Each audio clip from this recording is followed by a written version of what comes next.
मल्लिकार्जुन खड़गे हमारे साथ में हैं। सर, आप लोगों ने जो वॉकआउट कर दिया कि संविधान के मुद्दे पर झूठ बोला जा रहा है इस तरीके का कहते हुए। अरे कॉन्स्टिट्यूंट असेंबली का सब पढ़ लीजिए आप लोग और हम देख लीजिए, फिर मालूम होता। लेकिन सर, प्रधानमंत्री कह रहे हैं कि जब 26 नवंबर को हमने संविधान दिवस मनाने की बात कही तो आप लोगों ने विरोध किया, यानी विपक्ष है। 26 जनवरी खुद बाबा साहब ने तय की थी, वही 26 नवंबर का जो 26 जनवरी का जी, तो ये तो बना वो भी बना। तो साफ तौर पर मल्लिकार्जुन खड़गे जिनका ये कहना है कि गलत बोला जा रहा था प्रधानमंत्री की तरफ से, सीधे तौर पर प्रधानमंत्री पर गलत बयान देने का आरोप लगाते हुए मल्लिकार्जुन खड़गे और तमाम विपक्षी नेता जिनका यही कहना था कि सदन के भीतर जो बातें कही जा रही थी वो गलत तरीके से कही जा रही थी और जब उनको सही करने के लिए मौका मांगने की बात कही गई विपक्ष के नेताओं की तरफ से तो उनको वो मौका नहीं दिया गया। ये तो मैं बाबा साहब अम्बेडकर का स्पीच कॉन्स्टिट्यूंट असेंबली में जो बोला वो लाया हूँ और ऑर्गेनाइजर में उनके लोग क्या बोले हैं वो भी मैं बताना चाहता था, लेकिन उन्होंने मौका नहीं दिया और इसलिए मैं कंडम करता हूँ। हम सभी लोग कंडम करते हैं और कंडम करके हम वॉकआउट किए, क्योंकि ये हमारे बात को जब कोई महत्व ही नहीं है तो वहाँ बैठकर क्या सुने हम। और जब प्रधानमंत्री खुद यहाँ पर जब बात कर रहे थे राहुल जी, उस वक्त 2 बार उठ के उन्होंने क्लैरिफिकेशन की कोशिश की, क्लैरिफाई कर दी, 4 मिनिस्टर क्लैरिफाई कर दिए। मैं जब बात कर रहा था तो मेरे सदन में मेरे को रोकने टोकने का इतना कोशिश की, इतने लोग बार बार उठे मिनिस्टर, तो आज मेरे को 1 मिनट नहीं मिल सकता था इस बात बोलने के लिए। इसीलिए हम वो सभी लोग कंडम करके वॉकआउट किए हैं, बस यही चीज। सर, आप लोगों के जाने के बाद सभापति ने कहा कि संविधान, सर खड़गे सर, नहीं, ये सब बताने वाला था, इसमें सब कुछ है, मैं बताने वाला था इसके साथ, लेकिन वो लोग जब समय ही नहीं। सर चेयरपर्सन कह रहे हैं कि संविधान का अपमान किया विपक्ष ने। भैया हाँ, सर चेयरपर्सन कह रहे हैं कि संविधान का अपमान हुआ है बाइकआउट करके। अरे 26 जनवरी ये तो संवैधानिक घोषणा है, उन्होंने क्या घोषणा करते हैं सर, जो बाबा साहब अम्बेडकर ने खुद माना है उसको पहले घोषणा करने की, अपने प्रचार के लिए वो कर सकते सर वो देखिए आशीष लगा हुआ है यार माइक आपका। हम सबने इसलिए वॉकआउट किया कि जो प्राइम मिनिस्टर अपना राष्ट्रपति अभिभाषण पर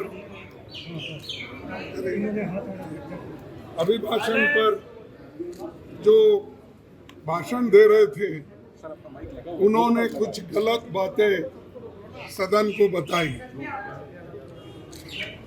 गलत झूठ, और उनकी आदत है कि झूठ बोलना, लोगों को भ्रमित करना और जो सत्य के परी जो विरोध में बात करना, ये उनकी आदत है। और मैंने सिर्फ उनको इतना ही पूछा कि जब वो संविधान के बारे में बोले कि आज लोग संविधान के लिए बचाने के लिए डंडोरा पीट रहे हैं, ऐसी बात उन्होंने कही, तो हमने ये कहा देखो संविधान तो आप नहीं बनाए, संविधान के आप विरोधी थे, इसीलिए मैं वो क्लैरिफाई करना चाहता हूँ कि कौन संविधान के पार थे, कौन संविधान के खिलाफ थे, किसने संविधान बनाया, किसने संविधान के खिलाफ बात किया, वो मैं उनके सामने रखना चाहता था। मैं ये रखना चाहता था कि उन्हीं के पेपर में आरएसएस के जो मुखपत्र है ऑर्गेनाइजर 30 नवंबर 1949 में अंक में संपादकीय में लिखा था, ये ऑर्गेनाइजर तो ऑथेंटिक पेपर है उनका, ये उनका ऑफिशियल पेपर है, उसमें ये लिखा गया था भारत के इस नए संविधान की सबसे बुरी बात यह है कि इसमें भारतीय कुछ भी नहीं है। प्राचीन भारत के अद्भुत संवैधानिक विकास के बारे में इसमें कोई जिक्र ही नहीं है। आज तक मनुस्मृति में दर्ज मनु के कानून दुनिया की प्रशंसा का कारण है। ये किसने कहा? ये ऑर्गेनाइजर ने, आरएसएस ने, जनसंघ के जो लोग थे उस वक्त उन्होंने कहा, और वे स्वयं स्फूर्ति और आज्ञाकारित और अनुरूपता पैदा करते हैं। हमारे संवैधानिक विशेषज्ञों ने ये बात निरर्थक है। उन्होंने ये कहा कि यहाँ तक जो कॉन्स्टिट्यूंट असेंबली के मेंबर से किए हैं ये गलत है।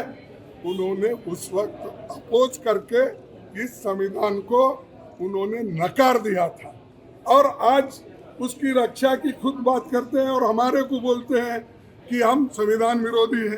अरे खुद विरोधी है, जन्मता ही विरोधी है, शुरू से विरोधी है।